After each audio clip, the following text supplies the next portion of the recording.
जादूपुर नाम के एक गांव में करतब दिखाती एक औरत एक रेड्डी के लिए गांव में आती है। आइए आइए मेहरबान कदरदान, खाइए रोहड़ा के ताजे ताजे केले। कभी खाए नहीं होंगे ऐसे केले, पीले पीले केले खाइए। ये कहकर रोहड़ा हाथों में 4 केले लिए उन्हें सर्कल में जोर जोर से हवा में उछालती हुई करतब दिखाती है, जिसे देखकर आसपास के सारे बच्चे अपने अपने मम्मी पापा से उस औरत के पास जाने की जिद करने लग जाते हैं। पापा, ऐसा तो सर्कस में बॉल से होता है ना, ये आंटी तो केले से कर रही है। चलिए ना पापा, देखते हैं। रोहड़ा एक पतली सी तार पर चलती हुई केलों से करतब दिखाती है। आते जाते सभी लोग बाहर रुककर उसके करतब देखते हैं और वाह वाही करते नहीं थकते।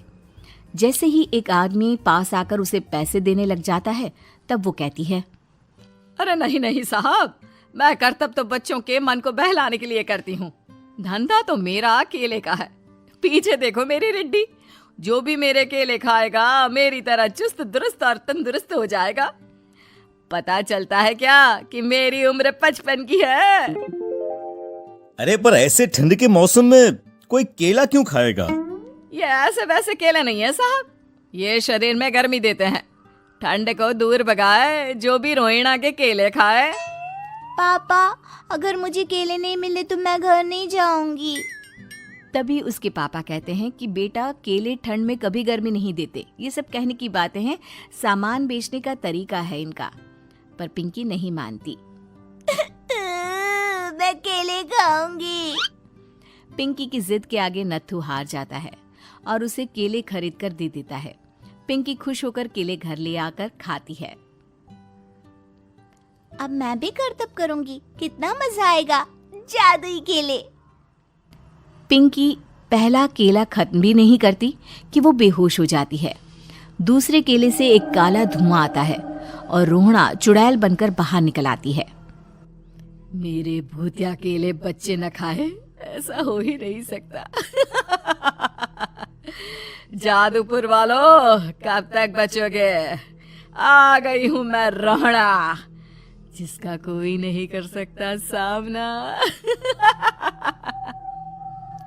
रोहड़ा पिंकी को गोद में उठाकर काले धुएं में कहीं गायब हो जाती है। शाम के वक्त नत्थू घर लौटता है और पिंकी को घर में ना पाकर उसकी माँ से कहता है, माँ पिंकी कहाँ है? अरे बेटा, उसे तो तू सुबह करतब दिखाने ले गया था ना, फिर कहाँ वापस आए तुम दोनों? मुझे लगा तू उसे अपने साथ मंडी ले गया होगा। हे भगवान, मेरी बच्ची कहाँ गई?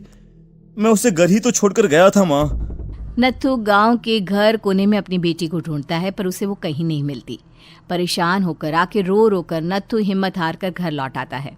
अगली सुबह रोहड़ा फिर से करतब दिखाने आती है और इस बार पिंकी की तरह रोनी केले खरीद लेता है।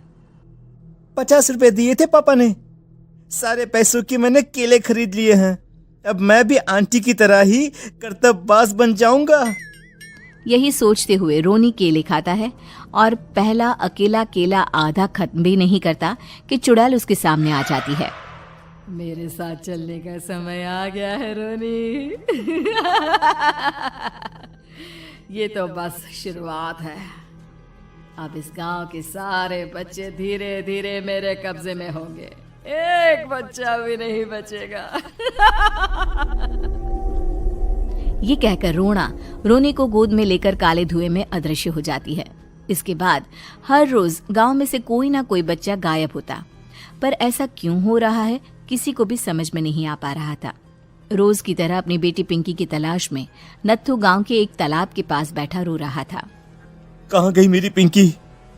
शकुंतला के जाने के बाद एक वही तो मेरा सहारा थी। अरे उसकी आत्मा कोस रही होगी मुझे कि मैं अपनी बच्ची को संभाल भी नहीं पाया। नत्थू ये कहता हुआ रो ही रहा था कि तभी तालाब में से उसे शकुंतला की आवाज सुनाई देती है। कहाँ थी तुम शकुंतला? हमारी बच्ची और सारे गायब हुए बच्चे रोहड़ा के कब्जे में हैं। वो बच्चों को जो केले देती है उससे बच्चे बेहोश हो जाते हैं और उसके कब्जे में आ जाते हैं और वो उन्हें ले जाकर काली दुनिया में ले जाती है। पर वो ऐसा क्यों कर रही है? ये मैं नहीं जानती, पर उस दुनिया का रास्ता मैं आपको बता सकती हूँ।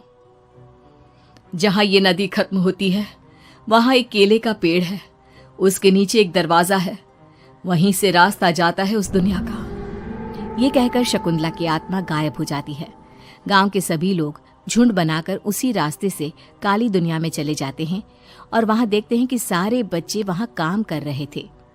पापा मुझे ले चलो यहाँ से। पापा पापा। सभी बच्चे अपने मम्मी पापा से लिपट जाते हैं। तो तुम लोग यहाँ तक आ गए? क्यों हमारे बच्चों को पकड़ लिया तूने? तुझे शिकार ही बनाना है तो ले, हम सब आ गए हैं, हमें खा ले। नहीं, मुझे बच्चे चाहिए।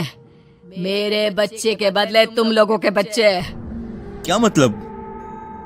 मैं इसी गांव में रहने वाली एक औरत थी। केले की चोरी के इल्जाम में मेरे बेटे को गांव वालों ने इतना मारा कि वो मर गया। उसी दिन मैंने ठान लिया कि गांव वालों का भी वही हाल करूंगी। कुछ दिन बाद बेटे के चले जाने के दुख में मैं भी मर गई और मेरी भटकती आत्मा एक चुड़ैल बन गई।